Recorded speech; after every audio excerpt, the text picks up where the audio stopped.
Latar belakang pendudukan Jepang di Indonesia. Secara resmi, Jepang telah menguasai Indonesia sejak 8 Maret 1942, ketika Panglima tertinggi pemerintah kolonial Hindia Belanda menyerah tanpa syarat di Kalijati, Bandung. Negeri matahari terbit itu berhasil menduduki Hindia Belanda dengan tujuan untuk menguasai sumber-sumber alam, terutama minyak bumi, guna mendukung potensi perang Jepang serta mendukung industrinya. Masyarakat Indonesia menyambut kedatangan bala tentara Jepang dengan perasaan senang. Hal ini lantaran mereka mengira Jepang telah membebaskan bangsa Indonesia dari masa penjajahan. Pemerintah militer Jepang bersikap baik terhadap bangsa Indonesia dengan mengaku sebagai saudara tua bangsa Indonesia. Namun, sayang hal itu berubah usai beberapa waktu menduduki Indonesia.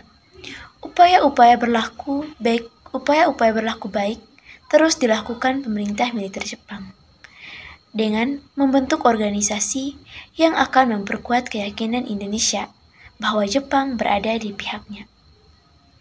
Organisasi-organisasi tersebut antara lain Gerakan 3A merupakan organisasi pertama yang didirikan Jepang pada 29 April 1942 yang dipimpin oleh M.R.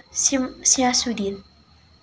Lalu ada Majelis Islam Allah Indonesia atau MIAI atau Majelis Syuriah Muslim Indonesia atau Masyumi, dibentuk pada 22 November 1943 di bawah pimpinan K.H. Hashim Asy'ari menjadi organisasi Islam yang didirikan oleh Jepang. Propaganda terkenal yang diusung Jepang adalah Gerakan 3A, yakni Jepang Pelindung Asia, Jepang Pemimpin Asia, dan Jepang Cahaya Asia. Tetapi Gerakan 3A hanya bertahan sementara. Penyebabnya adalah kurangnya simpati masyarakat Indonesia terhadap gerakan tersebut. Akan tetapi, Jepang semakin jelas menjelajah Indonesia setelah sumber-sumber ekonomi dikontrol secara ketat dan pasukan Jepang. Pengontrolan ini dilakukan untuk kepentingan perang dan kemajuan industri Jepang. Cara-cara yang mereka lakukan adalah adanya sistem Romusa guna pembangunan jalan, jembatan, dan lapangan udara. Para petani diawasi secara ketat dan hasil-hasil pertanian harus diserahkan kepada pemerintah bala tentara Jepang. Dan hewan peliharaan penduduk dirampas secara paksa untuk dipotong guna memenuhi kebutuhan konsumsi perang. Merasa membutuhkan tentara untuk membantunya melawan kekuatan Amerika dan sekutunya, pada tahun 1943, Jepang memberikan latihan kemiliteran ke masyarakat Indonesia. Dengan adanya organisasi militer itu, dapat membantu Jepang melawan sekutu. Organisasi kemiliteran yang dibentuk Jepang, diantaranya Seinadan atau Barisan Pemuda, beranggotakan pemuda berusia antara 14 sampai 22 tahun. Keibodan atau Barisan Pembantu Polisi, beranggotakan pemuda berusia 26 sampai 35 tahun. Pada Mei 1940, awal Perang Dunia II, Belanda diduduki oleh Jerman Nazi.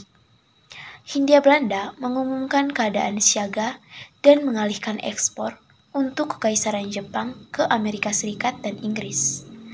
Negosiasi dengan Jepang yang bertujuan untuk mengamankan persediaan bahan bakar pesawat gagal pada Juni 1941 dan Jepang memulai penaklukan hampir seluruh wilayah Asia Tenggara pada bulan Desember di tahun yang sama. Pada bulan yang sama, faksi dari Sumatera menerima bantuan Jepang untuk mengadakan revolusi terhadap pemerintahan Belanda. Pasukan Belanda yang terakhir dikalahkan Jepang pada Maret 1942.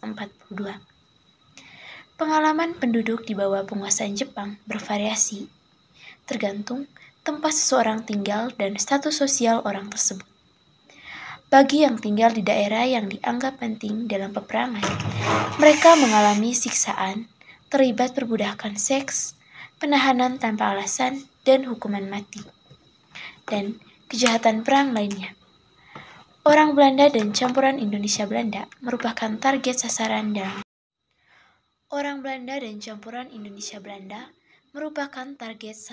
dalam penguasaan Jepang.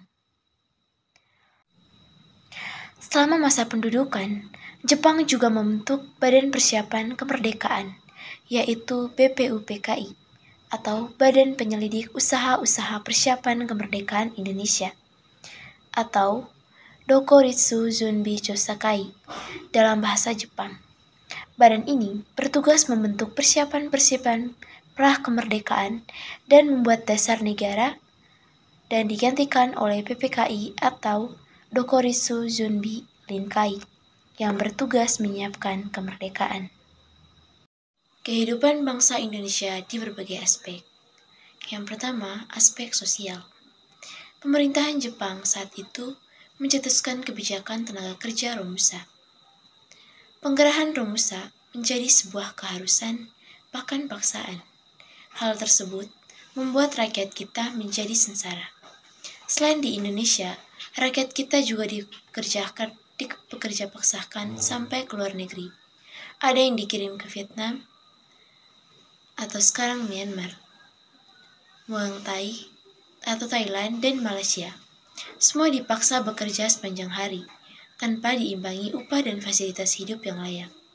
Akibatnya, banyak dari mereka yang tidak kembali lagi ke kampung halaman karena sudah meninggal dunia. Selanjutnya, aspek budaya. Dalam masyarakat Jepang, Kaisar memiliki tempat tertinggi karena diyakini sebagai keturunan Dewa Matahari.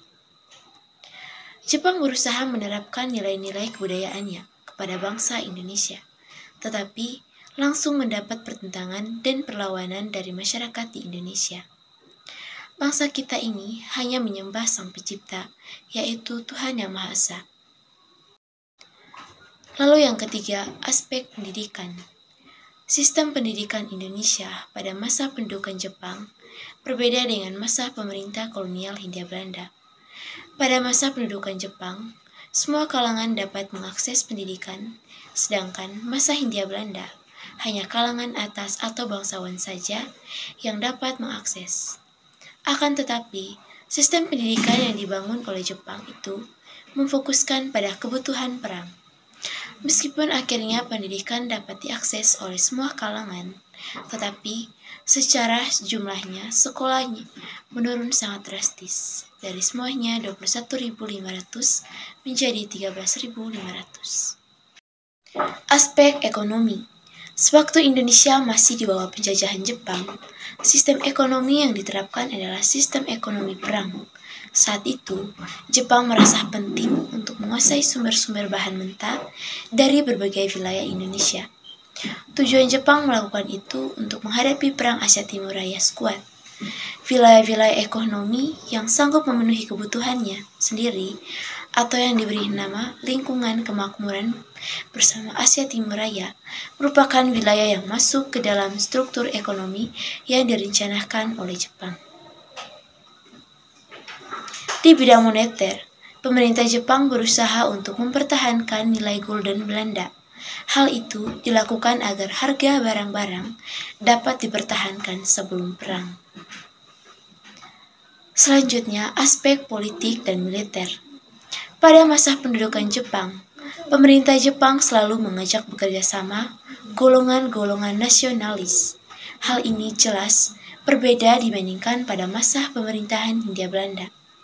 Saat itu, golongan nasionalis selalu dicurigai.